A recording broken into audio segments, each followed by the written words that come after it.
శ్రీ గురుభ్యో నమః. మేషరాశి జాతకులకి 2024 ఫిబ్రవరి 11వ తేదీ ఆదివారంతో ప్రారంభమై 20వ తేదీ మంగళవారంతో అంతమయ్యేటువంటి రెండవ 10 రోజులలో ఫలితాలు, సూచనలు, సలహాలు క్లుప్తంగా 5 పాయింట్లలో తెలియజేయబోతున్నాను. ఇక మొదటి పాయింట్కి వస్తే, ఫిబ్రవరి 11వ తేదీ ఉదయం నుంచి 12వ తేదీ మధ్యాహ్నం 2:56 వరకు ఉన్నటువంటి సమయం అంతా కూడా చాలా లాభకరంగా, ఫేవరబుల్గా, అనుకున్నవి అనుకున్నట్లుగా సాధించడానికి అనువైనటువంటి సమయం ఉండేటువంటి అవకాశం ఉంది. చాలా కాలం నుంచి పరిష్కారం కాకుండా మొండికి పడి వస్తున్నటువంటి సక్సెస్ అవుతామా కాదా అనేటువంటి ఒక చిన్న అంశం కూడా సక్సెస్ అయ్యేటువంటి అవకాశాలు కూడా ఈ సమయంలో ఉన్నాయని చెప్పక తప్పదు. చాలా వరకు లాభస్థానం చాలా బలీయంగా ఉంటుంది. లాభం అంటే వ్యాపారం కావచ్చు, ఉద్యోగంలో ఏదన్నా ముఖ్యమైనటువంటి కార్యక్రమంగా సక్సెస్ అయితే అది కూడా మీకు లాభంగానే పరిగణించాలి. లేదా కొత్త కార్యక్రమం కోసంగా మీరు ప్రారంభం చేసి ముందుకు వెళ్ళినా, లేదా చర్చల కోసం వెళ్ళినా, ఆ చర్చలన్నీ ఎట్లా జరిగాయంటే చర్చలన్నీ ఫలవంతంగా జరిగాయి, అంటే లాభసాటిగా జరిగాయి, లబ్ధి కలిగింది అనేటువంటి అర్థం వస్తుంది. కానీ ఇక్కడ లాభం అంటే ఎన్నో కోణాల్లో అది మనం అర్థం చేసుకోవచ్చు. కనుక లాభస్థానం చక్కగా అనుకూలంగా ఉంది, ఫేవరబుల్గా ఉంది. ఏదో 30% ఏమైనా ఉండొచ్చేమో అనుకుంటే అది మోర్ దాన్ 50 to 60% ఆ మధ్యలో ఉంటుంది అని చెప్పడంలో సందేహం లేదు. ఇక ఇది 11వ తేదీ 12వ తేదీ మధ్యాహ్నం 2:56 వరకే సుమా. ఇక రెండవ పాయింట్కి వస్తే, 12వ తేదీ మధ్యాహ్నం 2:56 నుంచి 14వ తేదీ ఉదయం 10:43 వరకు ఉన్నటువంటి సమయం అంతా కూడా ఇది నత్తనడక, కార్యభంగము, స్వల్ప నమ్మక ద్రోహం, సమయం వృధా కావటం, చేసిన పని ఎక్కడో పెండింగ్ పట్టడం, లేదా దానికి స్పీడ్ బ్రేకర్స్ ఏదైనా వచ్చి ఆగిపోవటం, లేదా సగం దూరం వెళ్ళిన తర్వాత మీకే విసుగు పుట్టి ఇది అనవసరం, వృధా ప్రయాస, దీన్ని ఇక్కడే కట్ చేసుకోవటం మంచిది, ఆ శాంతం దీన్ని కొనసాగిస్తే ఇంకా డబ్బు ఎదురు పెట్టాలి అని మీరే నిర్ణయం తీసుకొని కూడా డ్రాప్ అయ్యే అవకాశాలు వస్తాయి. సరే, మీరు డ్రాప్ అయినా, పవర్ ఫెయిల్యూర్ అయినా, సిస్టంలో ఏదన్నా టెక్నికల్ మిస్టేక్ వచ్చినా, ఏదైనా సరే అది కార్యభంగము, ధన నష్టము, సమయం వృధా. ఎన్నో కొనాలో చెప్పుకోవచ్చు ఎక్స్పెండిచర్ గురించి. ఒక్కోసారి ఒక వస్తువు కొనాలని వెళ్ళి ఆ వస్తువు కొని ఇంటికి తెచ్చేలోపు దాన్ని పగలగొట్టుకోవచ్చు. లేదా గాజు వస్తువు ఏదైనా ఉందనుకోండి, ఒకసారి కొనటానికి పోయి ఇంకా అది కొనకుండా అదేదో ముట్టుకోపోయేటికి అది టబ్బి అని కింద పడేసి దానికి డబ్బు మూల్యం చెల్లించి, ఈ డబ్బు మూల్యం చెల్లించడం కోసమే మనం ఏమైనా షాపింగ్ వెళ్ళామని కూడా బాధపడినా కూడా ఆశ్చర్యపోనక్కర్లే. కనుక ఆ విధంగా ఉంటుంది 12వ తేదీ మధ్యాహ్నం 2:56 నుంచి 14వ తేదీ ఉదయం 10:43 వరకు. ఇక నెక్స్ట్ మూడవ పాయింట్కి వెళ్తే, 14వ తేదీ ఉదయం 10:43 నుంచి 16వ తేదీ మధ్యాహ్నం 2:43 వరకు అమ్మయ్య గాలి పీల్చుకున్నాం. ఇది ప్రశాంతత, మేలైన ప్రశాంతతలో కూడా కొంచెం సూపర్లేటివ్ డిగ్రీలో ప్రశాంతత. అమ్మయ్య, చాలా కాలం తర్వాత ప్రశాంతత కలిగింది. మనసుపై మాట్లాడేటువంటి నాథుడు ఇంతకాలం లేడు, ఇప్పుడు ఈ నాథుడు మనకు దొరికాడు, కనుక ఈ నాథుని మనం వదలకూడదు. కనుక అలాంటి మంచి వ్యక్తి, మనకు మనసున్నటువంటి మనిషి, అర్థం చేసుకునే మనిషి, వాళ్ళు పురుషులు కావచ్చు, స్త్రీలు కావచ్చు, ఎవరైనా కొంచెం పెద్దరికంగా మన మీద కొంచెం ఆప్యాయతలు చూపిస్తూ ఉండేటువంటి వ్యక్తులు కావచ్చు, లేదా మీకు ఏదైనా స్నేహితపరంగా కొత్త వారు తారసపడవచ్చు, లేదా పాతవాడు ఎవడన్నా గతంలో ఉండి మధ్యలో కట్ అయిపోయి తిరిగి చాలా కాలం ప్రత్యక్షమయ్యి హరేన్ దాసుని అని చెప్పేటువంటి వ్యక్తులు కావచ్చు. ఏదైనా మీ మాటను జవదాటకుండా ఒక దాసుడిలాగా ఉండేటువంటి వ్యక్తులుగా భావించాలి. కనుక మీ మనసులో ఉన్నటువంటి మర్మాన్ని చక్కగా కూర్చొని చెప్పగలుగుతారు, సరదా ఉంటారు, సుఖ సంతోషాలు బాగా అనుభవించడానికి అవకాశాలన్నీ కూడా అంది వస్తాయి. 15వ తేదీ ఫుల్ డే అయితే బాగా అనుకూలంగా ఉంటుంటుంది. ఇక నెక్స్ట్ 4వ పాయింట్, 16వ తేదీ మధ్యాహ్నం 2 గంటల 43 నిమిషాల నుంచి 18వ తేదీ రాత్రి 9 గంటల 54 నిమిషాల వరకు ఉన్న సమయం మాత్రం ఇది కొంచెం ఆర్థిక వ్యవహారాల్లో కొంచెం మాంద్యం కనబడుతుంటుంది. కొంచెం షేర్ మార్కెట్కి వెళ్ళేవారు మాత్రం జాగ్రత్తలు తీసుకోవాలి. ముఖ్యంగా షేర్ మార్కెట్ విషయంలో కొంచెం తప్పుగా ఆలోచన దొరికేటువంటి అవకాశం ఉంది. ఇక్కడ మీకు మరొక మాట కూడా చెప్పాల్సిన అవసరం ఉంది. షేర్ మార్కెట్ గుర్తొచ్చింది.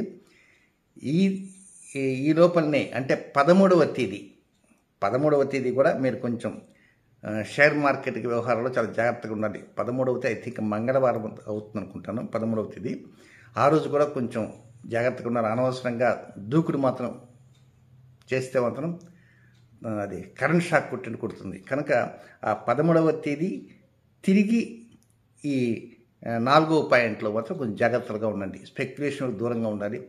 ఆర్థిక వ్యవహారాలు కొంచెం కష్టంగా ఉంటాయి. రావాల్సినటువంటి డబ్బులు కొంచెం ఆలస్యం అవుతాయి. ఇవ్వాల్సిన డబ్బులు మాత్రం తప్పకుండా ఇవ్వాలి. సో ఇలాగా ఉంటుంది. పైగా ఏమిటంటే మాఘమాసం ప్రారంభమైంది. 10వ తేదీ దగ్గర నుంచే మాఘమాసం ప్రారంభమైంది. ఈ ముహూర్తాల సందడి కూడా ప్రారంభమవుతుంది. కనుక ఎక్కడెక్కడ కొంతమంది వివాహాది శుభకార్యాలకి ఇన్వైట్ చేస్తున్నా కనుక అలాంటి చోటుకు వెళ్ళాల్సిన అవకాశం ఉంటుంది. అలాంటి చోటుకు వెళ్ళాలంటే అది కూడా కొంచెం ఖర్చుతో కూడుకున్న పనిలాగా ఉంటుంది. అయ్యో మూలిగే నక్క మీద తాటికాయ పడింది అన్న చందంగా కూడా పరిస్థితి అంతా కనబడుతుంటుంది. కనుక ఆర్థికంగా కొంత వెసులుబాటు తక్కువగా ఉంటుంది. కానీ ఇంకొకటి ఉంది, అది మాత్రం చాలా హై స్థాయిలో ఉంటుంది. ఆవేశం మాత్రం ఆర్థిక స్థాయి మాత్రం తక్కువగా ఉండడానికి ఆవేశ స్థాయి మాత్రం ఎక్కువగా ఉంటుంది. అందరు ఇప్పుడే పిలవన్నా, వాడు బర్త్డే అన్నాడు, వీడి అదన్నాడు, ఇక్కడ అన్నాడు, ఎక్కడన్నాడు, ఎన్నింటికని పోయి చావాలా? హైదరాబాద్ లాంటి చోట ట్రాఫిక్ అయిపోయా, క్యాబ్లో కదలాలంటే దాదాపు గంటలు పడుతుంటుంది. కొంచెం ఆవేశంగా మాట్లాడతారు. అలాంటి ఆవేశంగా మాట్లాడటం వీలైనంతవరకు తగ్గించుకోవడానికి ప్రయత్నం చేసేదంటే గోడలకు చెవులు ఉంటాయి. ఆ చెవులు వింటాయి. వినేదిను అది వాట్సాప్లో వెళ్ళిపోతాయి. కనుక జాగ్రత్తగా వీలైనంతవరకు మీకు పీకల దాకా కోపం ఉన్నప్పటికి కూడా దిగమింగి 16వ తేదీ మధ్యాహ్నం 2 గంటల 43 నిమిషాల నుంచి 18వ తేదీ రాత్రి 9 గంటల 54 నిమిషాల వరకు ఆవేశాన్ని అణుచుకోవటం చాలా ఉత్తమోత్తమం. ఇక చివరిగా ఉన్నటువంటి 5వ పాయింట్ ఏంటంటే 18వ తేదీ రాత్రి 9 గంటల 54 నిమిషాలతో ప్రారంభమై 20వ తేదీ అర్ధరాత్రి వరకు ఉన్న సమయం అంతా కూడా ఇది కొంచెం పసందుగా ఉంటుంది. మేలైన లబ్ధి వస్తుంది అనేటువంటి ఆశా దృక్పథంతో ముందుకు వెళ్తుంటారు. కొంచెం పండగ వాతావరణం వచ్చినట్టుగా అనిపిస్తుంటుంది. శుభకార్య పరంపరలో ఏదో కొనసాగుతుంది, అంతా మనెత్తినే పోతున్నట్టుంది. మనమే దీనికి మెయిన్ రెస్పాన్సిబిలిటీ పర్సన్ అనేటువంటి ఫీలింగ్ కూడా మీ ఉంటుంది. అక్కడ మీదంటూ ఏమి ఉండదు, కానీ మీరు మాత్రం ఆ విధంగా ఫీల్ అవుతుంటారు అనమాట. కనుక అది దీని అంతటి కారణం మనమే, మన వల్లనే ఇక్కడంతా డెవలప్మెంట్ ఉంది, మనం లేకపోతే ఇక్కడ ఏం డెవలప్మెంట్ కాదని కొద్ది కాళ్ళు పైకి కిందకి ఎగరేసేసి ఉంటారు. కానీ ఆ ఎగరేసేప్పుడు కొంచెం జాగ్రత్తగా చూసి ఎగరేయండి. ఎందుచేతంటే అసలు వ్యక్తులను గమనిస్తే ఈయన ఇట్లా కూడా చెప్పుకుంటున్నాడా, హెచ్చులకు చెప్పుకుంటానని ఇటువంటి నింద మనకు పడే అవకాశం ఉంటుంది. కానీ కొంచెం జాగ్రత్తగా ఉంటాను ప్రయత్నించి. కానీ ఏదో మొత్తం మీద మాత్రం ఒక తెలియని ఆనందం మాత్రం తొణికిసలాడుతుంటుంది. 19వ తేదీ 20వ తేదీ ఈ 2 days మాత్రం కొంచెం మిత్రులు కావచ్చు, తోబుట్టువులతో కావచ్చు, సన్నిహితులు కావచ్చు, కొంత దూరంగా ఉన్నటువంటి ఏదైనా పుణ్యక్షేత్ర సందర్శనానికి వెళ్ళాలంటే ఆలోచన కావచ్చు, ఏదైనా 19, 20 ఈ 2 తారీఖులు మాత్రం చాలా గొప్పగా విశేషంగా ఉంటాయని చెప్పడంలో సందేహం ఎంత మాత్రం లేదు. ఇకపోతే ఈ 10 రోజుల్లో నక్షత్రం వారీగా కొన్ని వ్యతిరేక సమయాలంటూ ఉన్నాయి. ఆ నక్షత్రం వారీగా ఉన్న వ్యతిరేక సమయంలో చెప్పుకుందాం. మేషరాశిలో ఉన్నటువంటి అశ్విని నక్షత్ర జాతకులకి 11వ తేదీ సాయంత్రం 5 గంటల 40 నిమిషాల నుంచి 12వ తేదీ మధ్యాహ్నం 2 గంటల 56 నిమిషాల వరకు అనుకూల సమయం కాదు, అన్ఫేవరబుల్ టైం. రొటీన్ కార్యక్రమం చేసుకోవచ్చు. ఇక భరణి నక్షత్రంలో జన్మించిన జాతకులకి 12వ తేదీ మధ్యాహ్నం 2 గంటల 57 నిమిషాలతో ప్రారంభమై 13వ తేదీ మధ్యాహ్నం 12 గంటల 35 నిమిషాల వరకు ఉన్న టైం కూడా అనుకూలం కాదు. ఇది విసర్జనీయ సమయము, అన్ఫేవరబుల్ టైం. రొటీన్ కార్యక్రమం చేసుకోవచ్చు. నెక్స్ట్ మేషరాశిలో ఉన్నటువంటి 3వ నక్షత్రం కృత్తికా నక్షత్ర మొదటి పాదంలో జన్మించినటువంటి వారు 13వ తేదీ మధ్యాహ్నం 12 గంటల 35 నిమిషాలతో ప్రారంభమై 14వ తేదీ ఉదయం 10 గంటల 43 నిమిషాల వరకు అది అనుకూల సమయం కాదు, విసర్జనీయ సమయము. రొటీన్ కార్యక్రమం చక్కగా చేసుకోవచ్చు. అమ్మయ్య అయిపోయిందా? ఇకపోతే నక్షత్రాల్లో జన్మించిన వారు కాకుండా ఏ నక్షత్రం వారికైనా సరే ఈ 10 రోజుల్లో ఒక 3 సమయాలు తొంగి చూస్తుంటాయి. ఆ సమయాలు ఎలాంటివంటే వస్తే మాత్రం మిమ్మల్ని వదిలిపెట్టకుండా ఏదో ప్రకారంగా ఇబ్బంది పెట్టే విధంగా ఉండే సమయాలు అన్నమాట ఆ సమయాలు.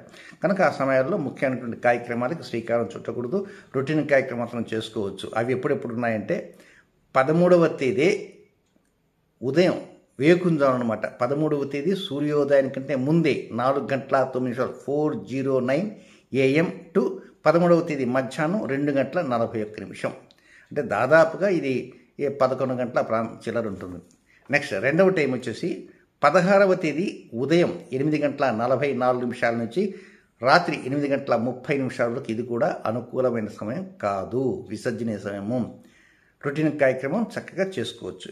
ఇకపోతే మూడవ టైం 19వ తేదీ రాత్రి 19th నైట్ 9:19 ప్రారంభమై 20వ తేదీ ఉదయం 9:55 వరకు ఉంది అన్నమాట. ఇది కూడా అన్ఫేవరబుల్ టైం. రొటీన్ ప్రోగ్రామ్స్ ఏదైనా ఉంటే వాటిని నిరభ్యంతరంగా సాగించవచ్చు. క్రొత్త కార్యక్రమాలు మాత్రం వెళ్లకుండా ఉంటే మరింత మంచిది.